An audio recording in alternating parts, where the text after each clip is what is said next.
अस्सलाम वालेकुम नाज़रीन, एक नई वीडियो के साथ मैं हूं आपका मेज़बान रज़ा अब्बास। आज के इस वीडियो में हम बात करेंगे शाम की सूरत हाल के हवाले से। शाम के हालात बेकाबू हो चुके हैं। दो चीज़ें हैं जिससे मुतल्लिक बात करेंगे आज की वीडियो में। शाम के अंदर जो उलवी या अलवी कम्युनिटी है,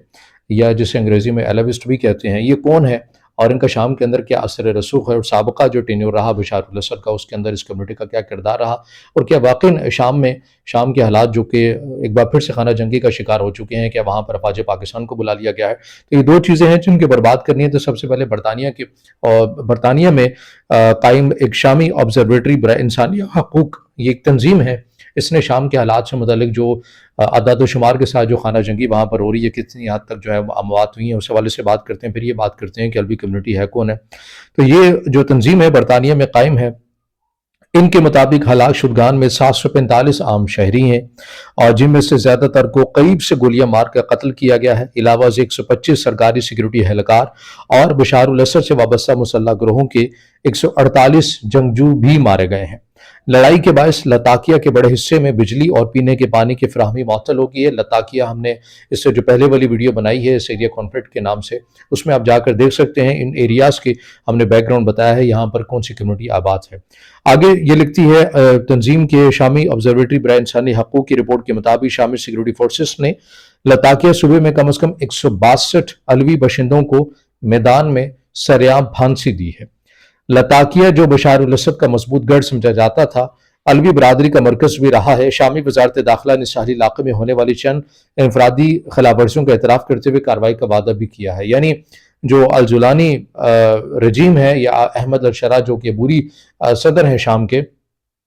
उनका ये कहना है कि हमें ऐसे भी वाक़यात मिले हैं जहाँ पर हमारी फोर्सेस की जानिब से कोई पर्सनल होकर इंतकामी कार्रवाइयाँ की गई हैं जिनमें ख़वातीन और बच्चों को भी मारा गया है। तो हम देखेंगे, एक रस्मी बयान ये दिया गया है कि हम देखते हैं कि उनके अगेंस्ट क्या कार्रवाई कर सकते हैं, यानी अपनी फ़ौज के अगेंस्ट।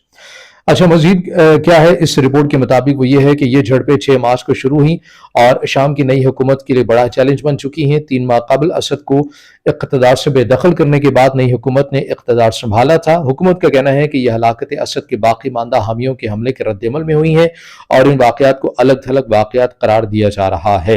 यानी इस रिपोर्ट के मुताबिक ये कहा जा रहा है कि जो अहमद अशरा जो इस बुरी सेटअप के जो सदर हैं शाम में,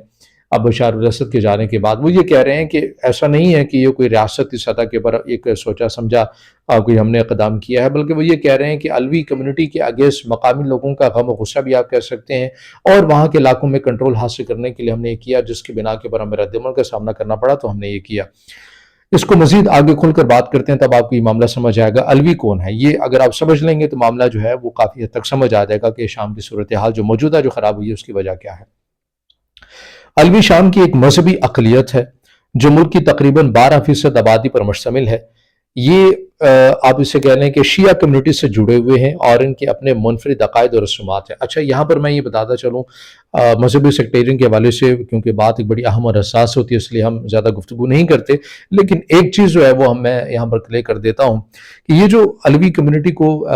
अमूमी तौर के ऊपर जोड़ा जाता है कि ये चूँकि शिया की शाख है, आप एक मानो में कह भी सकते हैं, मगर इनके जो अकायद हैं वो इससे मुतल्लिक जो बड़ी बातें भी होती हैं या जो बहुत लिखा भी क्या है, इनसे मुतल्लिक ये कहा गया है कि जो ईरान में जो शिया असना अशरी हैं या दुनिया भर में जहाँ भी फैले हुए हैं, जो 12 इमामों के अकायद के पर यकीन रखते हैं, वो ये नहीं कहते कि ये अलवी जो हैं ये शिया हैं या शियों की शाख है। वो ख़ुद को इनसे अलहदा कर लेते हैं। वो इसलिए कि कुछ इनकी रसूमात, कुछ अकायद ऐसे हैं जो वो समझते हैं कि वो तौहीद के अगेंस्ट हैं, या आप ये कह लें कि जो सिलसिला है नबूवत का उसके अगेंस्ट वो जाते हैं, इसलिए शिया असना अशरी जो है वो इन्हें अपने साथ नहीं मिलाते। लेकिन एक अमूमी तासुर ये है कि ये शिया ही की शाख है। लेकिन अब आगे चलते हैं। आगे ये है कि तारीख़ी तौर पर अलवी शाम के साहली इलाकों में आबाद रहे हैं, ख़ासतौर पर लताकिया और तरतूस सूबों में।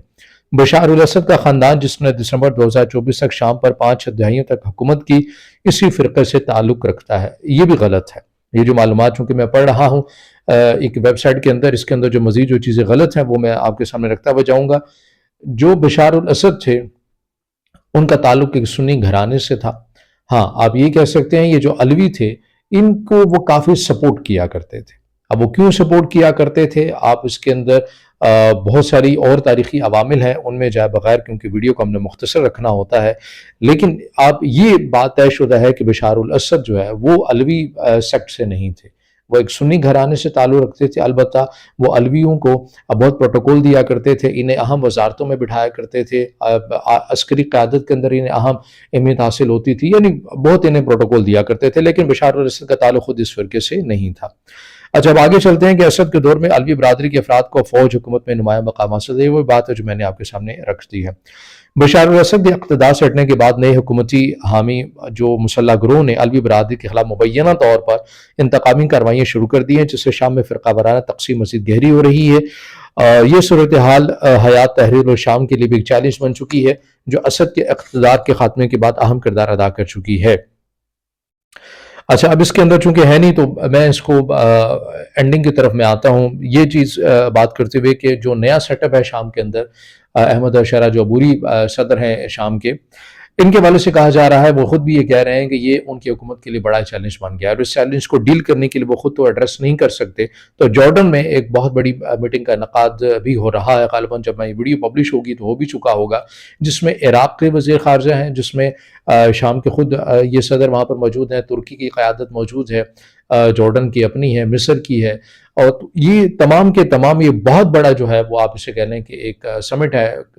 اجلاس آپ اسے کہہ لیں، جہاں پر شام کی صورتحال کو زیر بحث لایا جا رہا ہے، اور اس کے اندر مکمل سپورٹ کیا جا رہا ہے شام کی نئی حکومت کو۔ اس کے اندر اب یہ سوال آتا ہے کہ عراق موجود ہے، مصر موجود ہے، جارڈن موجود ہے، سیریا خود موجود ہے، ٹرکی موجود ہے، تو مڈل ایسٹ میں ایک نمایاں کردار رکھنے والا اور ایک طاقت کا ایک توازن ہے جس کے پاس ایران، وہ کیوں موجود نہیں ہے؟ تو یہ سوال یہ بھی ابھرتا ہے کہ ایران کے حوالے سے یہ باتیں کی جا رہی ہیں کہ ٹرکی نے جب یہ تنازعات نئے شروع ہوئے، یعنی کہ یہ جو موجودہ جو خانہ جنگی ہے، تو اس وقت ٹرکی نے ایران کو مدد کے لیے کہا کہ آپ ہماری اس تمام سینیریو کے اندر مدد کریں تاکہ ہم سیریا کا جو نیا سیٹ اپ ہم اس کی مدد کر سکیں۔ تو ایران نے کہا کہ ہم تو آلریڈی اتنے مسائل کے اندر گھمبیر پھنسے ہوئے ہیں، تو ہمارا انٹرسٹ نہیں ہے کہ اس معاملات کے اوپر ایسی چیزیں ہوں، کیونکہ ٹرکی نے بھی ایک ٹائم پر ایسا ہی کیا تھا جب بشار الاسد کی آپ یہ کہہ لیں کہ حکومت کا خاتمہ ہو رہا تھا، تو ایران یہ سمجھتا ہے کہ اس کے اندر ٹرکی نے اپنا مین کردار ادا کیا تھا۔ اب چونکہ ٹرکی خود مشکل میں ہے، یعنی سیریا کا جو نیا سیٹ اپ ہے اسے خانہ جنگی کی صورتحال کا سامنا کرنا پڑ رہا ہے، تو ایران نے یہ کیا ہے کہ ہمارے پاس وقت تو نہیں ہے، لیکن بہرحال ہم دیکھیں گے کہ ہم نے کیا کرنا ہے، لیکن ایران اب اس معاملے کے اوپر کوئی جو ہے وہ دلچسپی نہیں دکھا رہا۔ تو یہ تمام سینیریو ہے جو شام کی سخت صورتحال بن چکی ہے۔ 1000 سے زائد اموات جو ہیں وہ ریکارڈ ہو چکی ہیں دونوں طرف سے، لیکن اس کے اندر زیادہ تر ان لوگوں کو نشانہ بنایا گیا ہے جو وہاں کی جو نئی رجیم ہے وہ یہ سمجھتی ہے کہ انہوں نے بشار الاسد کے ساتھ مل کر جو ہے ہمارے پر مظالم کیے ہیں، عربی کمیونٹی کو وہ نشانہ بنایا جا رہا ہے۔ اب اس کے اندر یہ بھی باتیں کی جا رہی ہیں کہ کیا پس پردہ جو ہے وہ ٹرکی نے پاکستان سے بھی مدد مانگ لی ہے، افواج پاکستان کو بھی وہاں پر بھیجا جائے گا اور وہاں کے حالات کو معمول کے مطابق کیا جائے گا۔ تو ان خبروں میں کوئی صداقت نہیں ہے، یہ رومرز ہیں، یہ فقط پروپیگنڈا ہے۔ افواج پاکستان نے کھلا اور دو ٹوک موقف ریاست پاکستان کا یہی ہے کہ ہم کسی اور جھمیلوں میں نہیں پڑیں گے، نہ ہی ہم اپنی فوج کسی بھی طرف بھیجیں گے، اور نہ ہی ایسی کوئی ڈیمانڈ کی گئی ہے۔ اول تو کوئی ٹرکی ڈیمانڈ کرے یا کوئی ملک ڈیمانڈ کرے تو پھر کوئی بات ہو نا، اول تو کوئی بات ہی نہیں ہوئی اس حوالے سے، تو کوئی افواج پاکستان جو ہے وہ اس معاملے کے پر نہ ہی افواج پاکستان کو بلایا گیا ہے، نہ ہی افواج پاکستان جو ہے وہ جائے گی۔